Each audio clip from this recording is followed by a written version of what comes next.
Harvard Divinity School. 100 Years Rudolf Steiner, December 15th and 16th, 2025.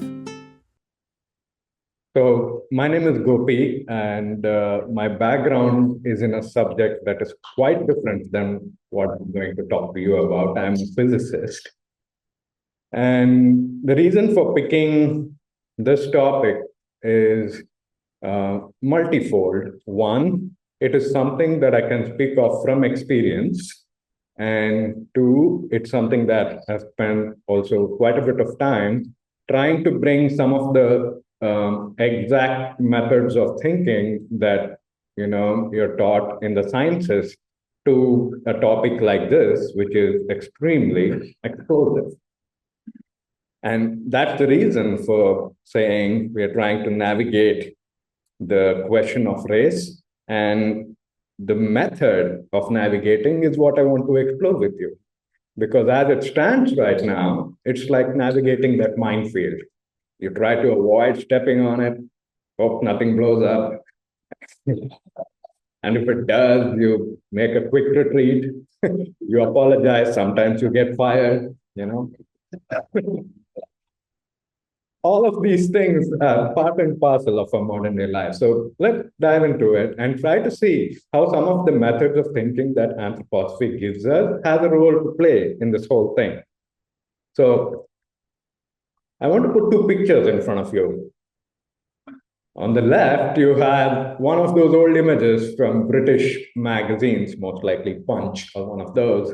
And you have the classic image of how both the British and to some extent India saw themselves.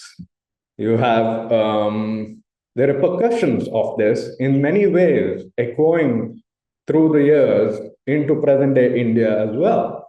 I mean, it is not necessarily as literal, as personified as it is shown there, but something of it still lives. There is still a feeling of inferiority. And there is still, many a time when we come to the US or when we come to different countries around the world, as Indians, you do face this.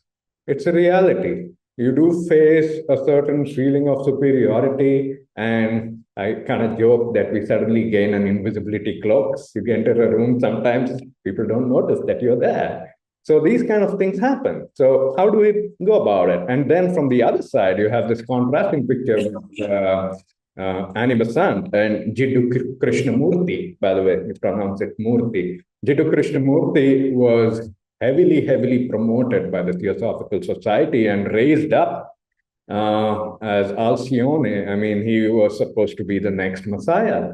So you have this extremely contrasting pictures in front of you.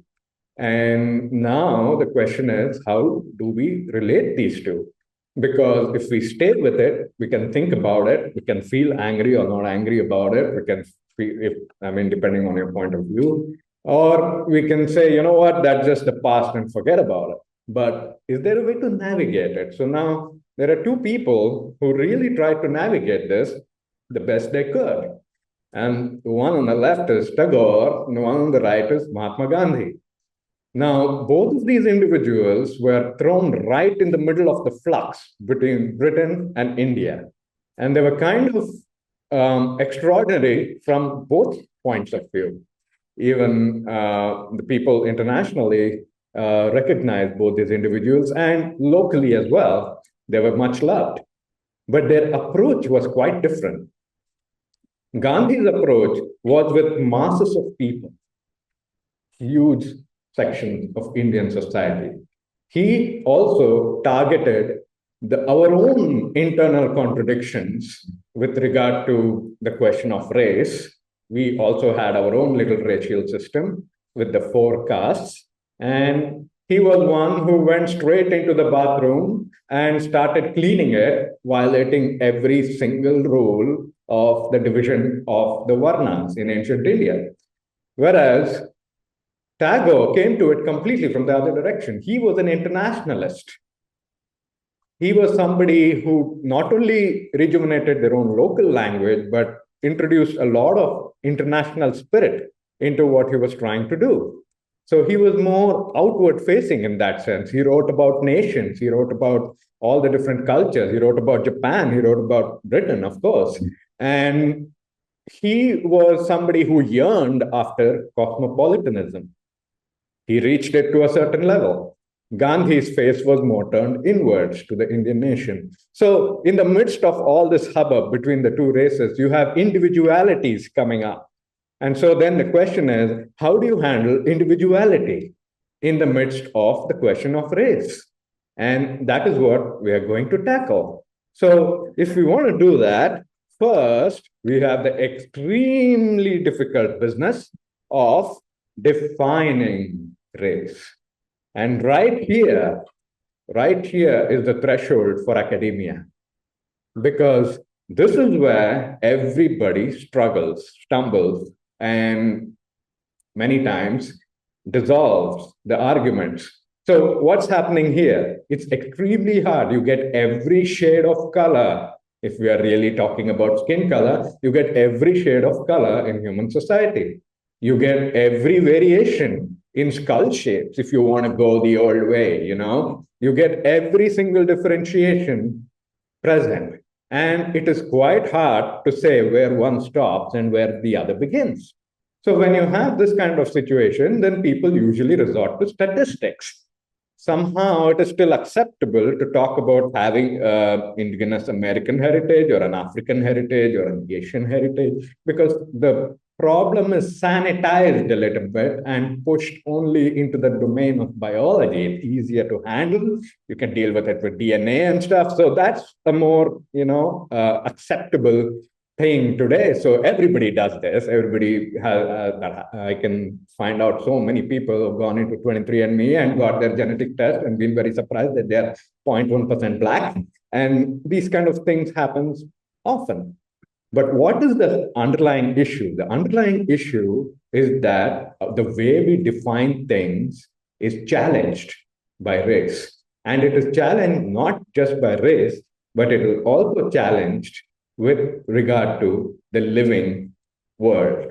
And that's where I want to take you next. When we look at definitions in the mineral world, it's just made to be put into boxes. It is perfect. You have crystal systems, right? In physics, we learn crystal systems. There are 7 crystal systems. And any other combination of crystal systems, you can bring it back down to these 7. You can bring it back down to what they call 14 Bravais lattices. You can do this, you can do that, but everything is literally crystal clear. Everything fits. And then, of course, all you have to do is get out of that lab in which you're studying that crystal, and you will see something like this. You enter the plant world, where immediately all those clear definitions you have been busy shaping with your university education just collapses. Now, of course, this did not deter academicians from moving ahead, surging ahead naturally. And what this led to was that. So once people encountered the multifold variety of the living world, immediately their definitions started blowing up, going out of control. Look at what they're saying in this paper that was very recent, 2013 paper that I pulled this from. And they're saying the existence of species itself is somewhat controversial. Sound familiar? Especially in plants where asexuality, hybridization, so on and so forth, may render the definition and delimitation of species complex and fuzzy. Some argue that species are arbitrary constructs of the human mind.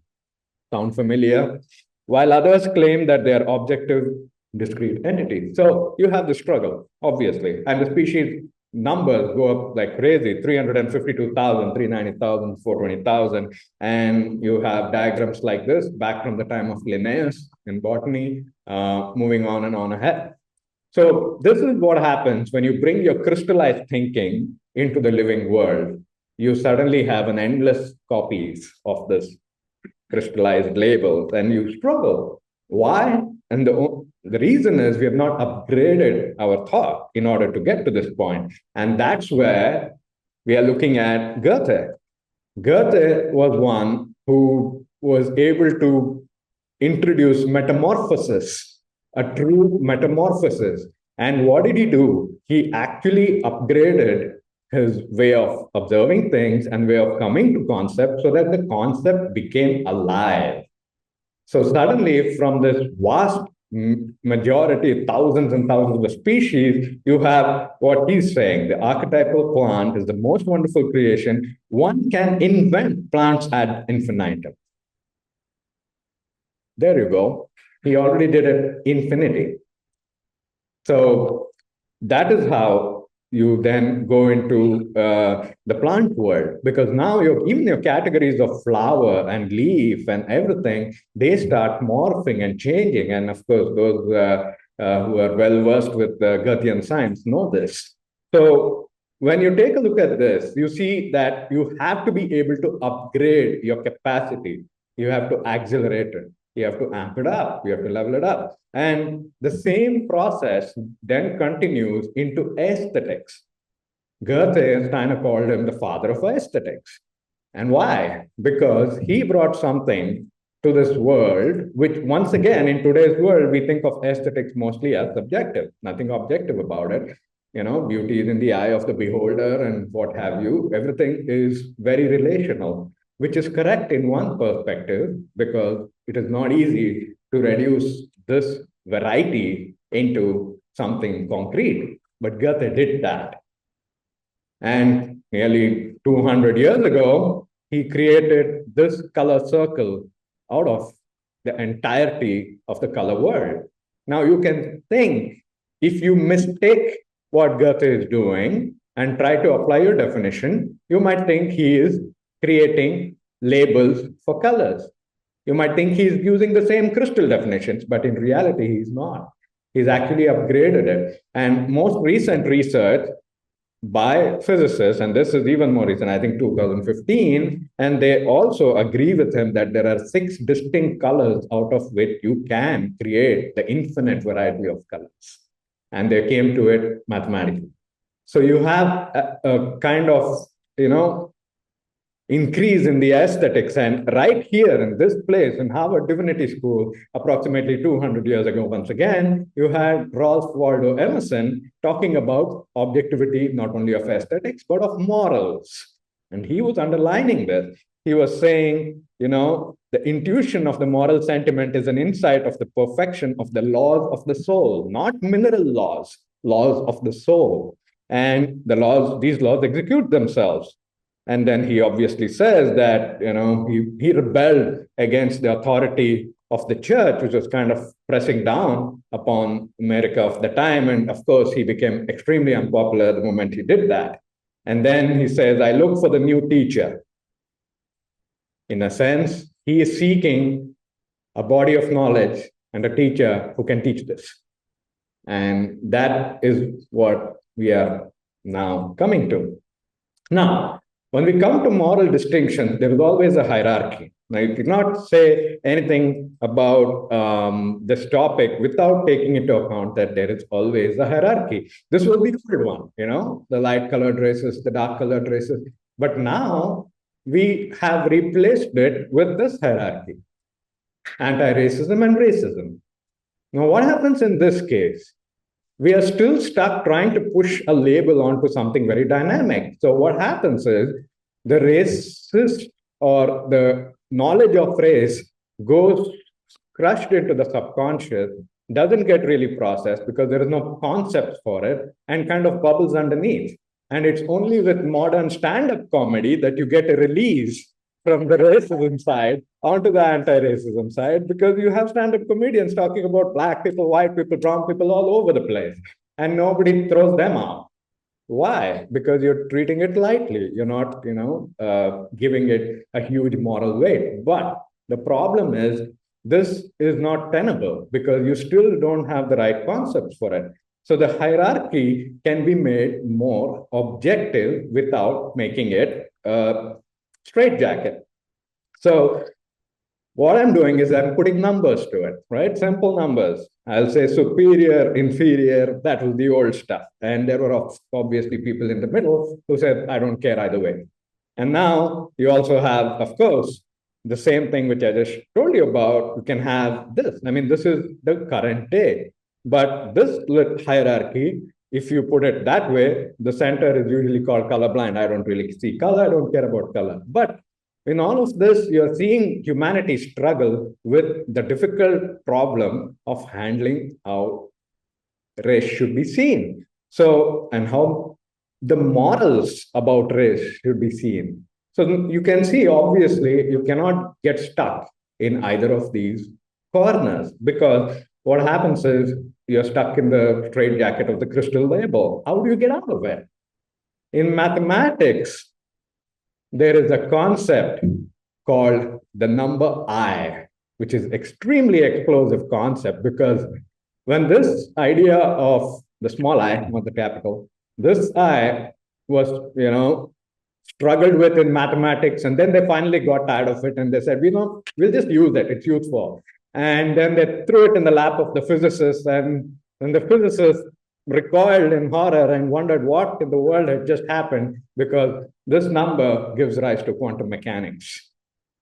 And that took the world by storm. But it also gives you the clue that not only is it about 1 and -1, there is a way to go from 1 to -1 and from -1 to 1. And that is the transformative aspect that we have to introduce into the study of race.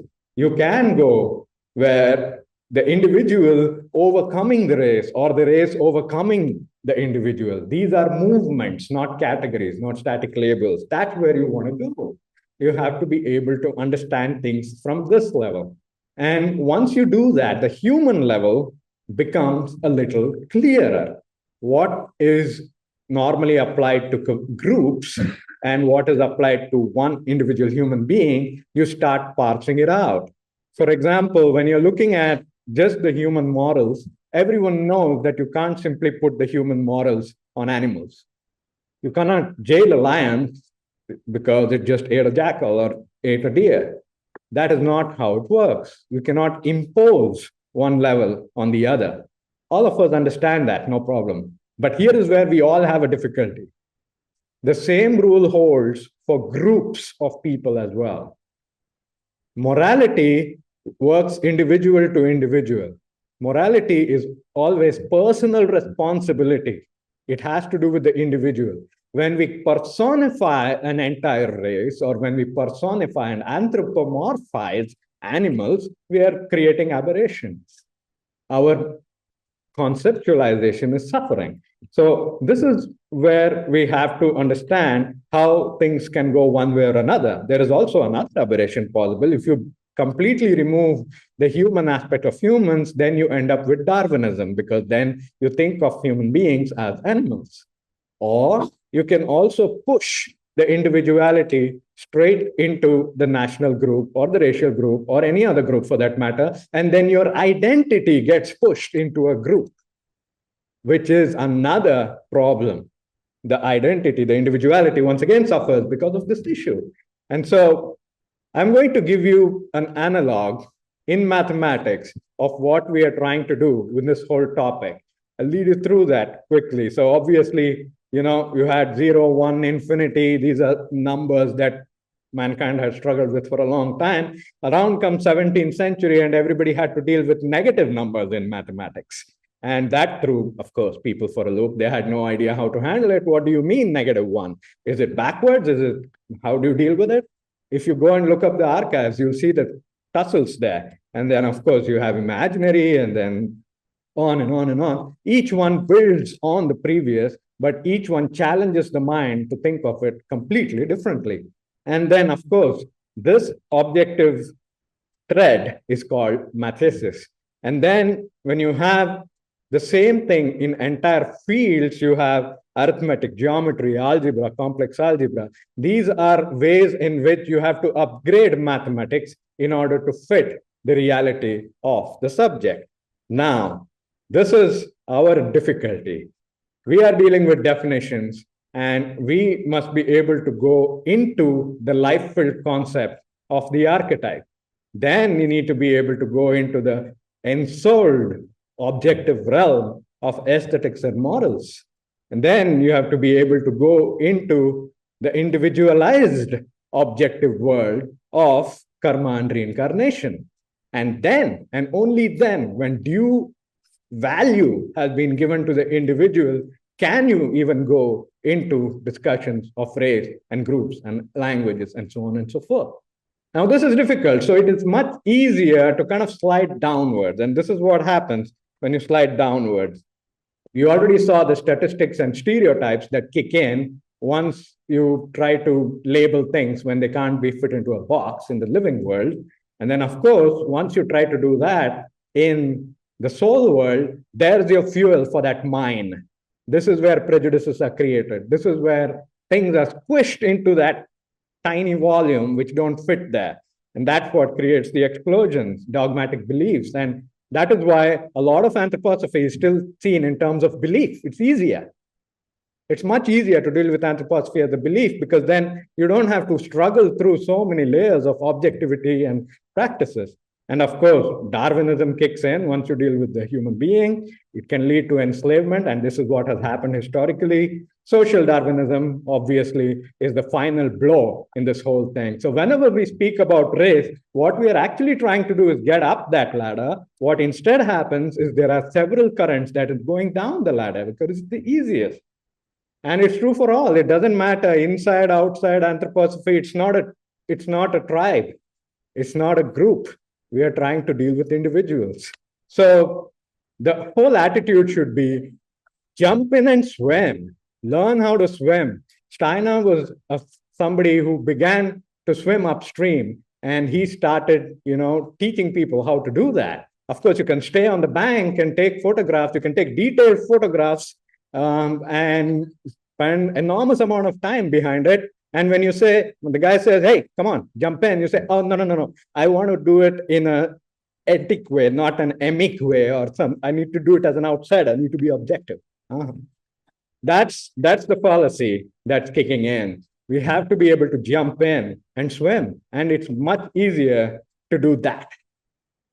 This is a primary problem, the blind man and the elephant. Once you do not bring up these capacities, you struggle with this.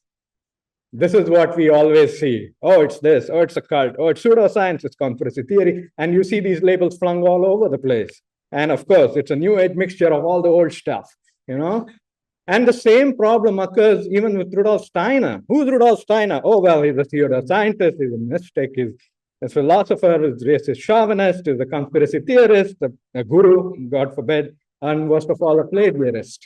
So different variations of this, all of these are failures to come to terms with the kinds of thinking that are demanded. This does not value the individual, because when we think we are being anti-racist without going through the things that actually make human beings valuable, you're not helping anyone. And so that's why when objectivity fails, you have enormous things happening where people struggle and people here struggle. And that's one of the things. Like Staudenmayer, he flat out rejects even the scientific premise. He says, I'm a person who makes copious use of insinuations and innuendos in polemical context. There goes the scientific spirit right out the window. We can't even begin to speak about objectivity. And then, of course, certain areas are difficult for people, so they prefer to leave it out. And that happens in practice. Our friend here, Christian, he says Waldorf principles can be applied in a genuine way without any regard to the notions of karma and reincarnation, and then empirical evidence and so on. And then, of course, you have Helmut, who struggles because he comes from a Catholic theology background and he wants to make anthroposophy religion so desperately. You get access to grind in this process. The moment you don't cross the soul world correctly, you end up people with access to grind. Corey over here as well is like, I believe much of what Steiner said about races is wrong, which is all right. Any conscious or unconscious leanings towards a white centrist view. So what happens here is they treat Rudolf Steiner as if he is a plant and the soil determines him. And that is the understanding that kicks in. You get displacement of category. You're trying to develop a hermeneutic view, but what you end up getting stuck with is a kind of thinking which is more suitable to the life world, not to the conscious human world. And so then you have a friend Ansgar here is trying very hard to put all sorts of labels. He's like, oh, we are wavering between universalism, individualism, cultural chauvinism, race. Of course, that's what you're going to get with the labels. It's for crystals, not for people. And then, of course, you have also Hartmut Traub, who comes from the background of Fichte. He, of course, claims that whatever Steiner did was plagiarizing Fichte. And then the most significant, even religious central theme in this topic is treated by him as a temporary failure. So this is the kind of stuff that kicks in. So last slide, I just have to say a warning with regard to the critical academic approach that we all need to keep in mind. Well-intentioned it may be, but we have to watch out for the subjective psychological projections. You come with an agenda, and that's what you end up seeing. We have to be able to go through moral aesthetics that Goethe and Emerson schooled us with. Then you cannot say that, you have to understand that is the situation. And this method, whenever it avoids the mathesis and the living thinking, we are not even entering, we are not upgrading academia so that it can handle anthroposophy. And then finally, if we do not do this, if we do not take Steiner's kind of invitation to jump in and swim, do it. Churn your mind, churn your thought process, upgrade it from the inside, go through those crises. Unless you do that, the excessive academic approach might just relegate anthroposophy to dusty shelves in libraries. That is not what we want. What we want is people entering with this down to every single corner of the earth and every single university, just like this, and taking things forward. With that, I end. Thank you for your attention. Sponsored by the Program for the Evolution of Spirituality. Copyright 2023, the Prestigious Fellows of Harvard College.